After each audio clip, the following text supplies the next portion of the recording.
parole aux associations.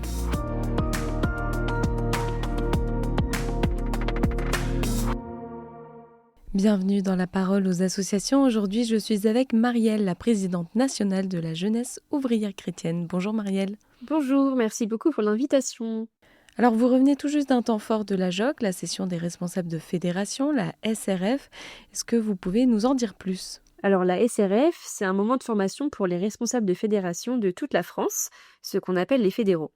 On s'est retrouvés à Paris du 18 au 20 octobre pour 3 jours de rencontres, de partage et surtout de formation. La JOC, c'est une association d'éducation populaire, alors la formation est évidemment au cœur de notre projet.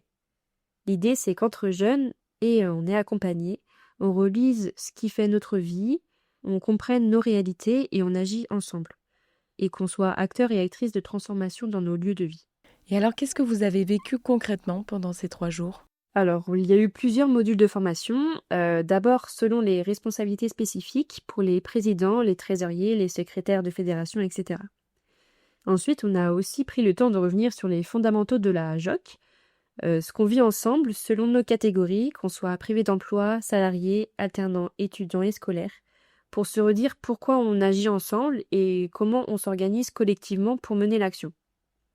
On a aussi eu un moment où on a accueilli Jean-Pierre Roche, qui est un de nos partenaires de la JOC. Avec lui, on a parlé foi, église et engagement chrétien.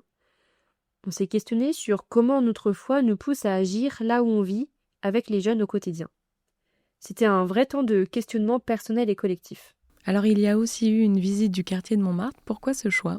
Alors oui, c'était un moment fort.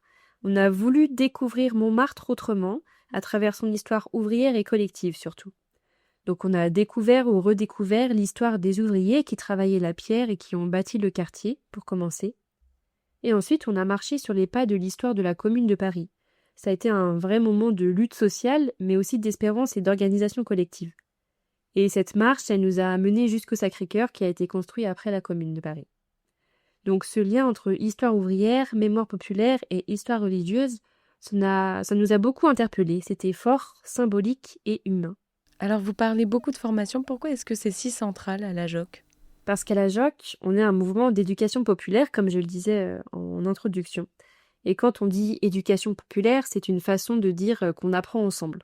On se forme entre pairs, c'est-à-dire entre jeunes, à partir de nos expériences de vie et de nos compétences personnelles. Donc en fait, on apprend les uns des autres, dans la confiance, dans l'écoute. Et c'est une formation qui rend chacun et chacune acteur de sa propre vie et du changement autour de lui. C'est ça qui fait la force de la JOC depuis presque 100 ans. Et alors finalement, qu'est-ce que cette session a apporté aux jeunes responsables ? Alors déjà, ça a apporté beaucoup d'énergie. Les jeunes, ils sont repartis reboostés avec des idées concrètes pour leur fédération. Ils ont aussi pu partager leurs réussites, leurs galères, et ils se sont sentis moins seuls dans leur mission. Il y avait vraiment une dynamique de groupe, une envie de continuer à faire vivre la JOC localement. Et on sentait vraiment cette fierté d'être ensemble, de faire partie d'un mouvement qui agit pour et avec les jeunes du milieu ouvrier et des quartiers populaires. Est-ce que vous avez un dernier mot ? Oui, la SRF, c'est un moment qui montre bien ce qu'est la JOC aujourd'hui. Une école de vie, de foi et d'engagement. On y vit la fraternité, on y apprend, on agit et on se forme ensemble. Et cette année encore, on garde la formation comme priorité parce qu'elle est au cœur de tout ce qu'on fait. C'est comme ça qu'on continue à construire un monde plus juste, plus solidaire et profondément humain. Merci pour ce partage, Marielle, et je rappelle qu'on peut avoir plus d'informations via vos réseaux sociaux ou le site internet joc.asso.fr. La parole aux associations.